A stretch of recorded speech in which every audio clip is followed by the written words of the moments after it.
Tell us about your business that you have right now, Strategic Life Design. So Strategic Life Design was a business that was born out of need and out of really just the marketplace approaching me years ago. So what happened was when I built my legal show business, you got to realize in college I almost failed public speaking. I was terrified of public speaking. Talking to two people at once was public speaking to me, right? That's right.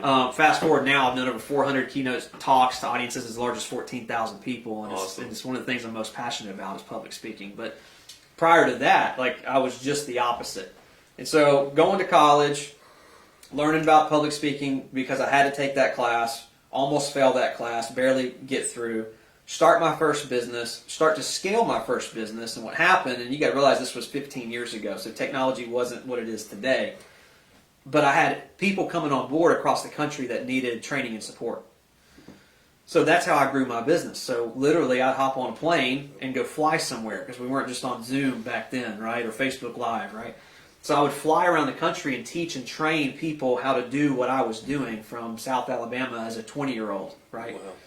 Because at 21 I became an executive of that company and they were worth at the time $350 million. I was the youngest executive in the history of the company at that time. Nice. So I was traveling around the country teaching people how I was doing this. Well, a lot of the people in the audience were entrepreneurs or part of associations or boards or nonprofits.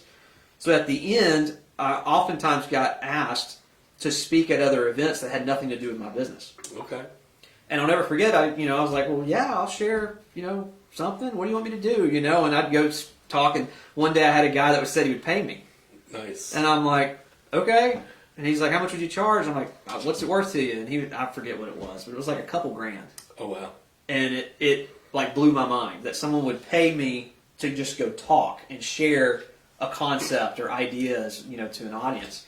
And that's what started Strategic Life Design. It was a public speaking company turned into a consulting and public speaking company, and that was over 10 years ago. I still got it today, and it's a lot of fun. So I talk to associations, executive boards, churches, functions, company conferences, you name it, small audiences, large audiences, on various topics. And then for consulting, I have niche clients that are entrepreneurs that are really working on scaling something or growing something or franchising, licensing, something where there's a leadership component, some growth and scaling involved where they need a fresh pair of eyes to give a different perspective and help pull resources and contacts to help them to grow. Okay.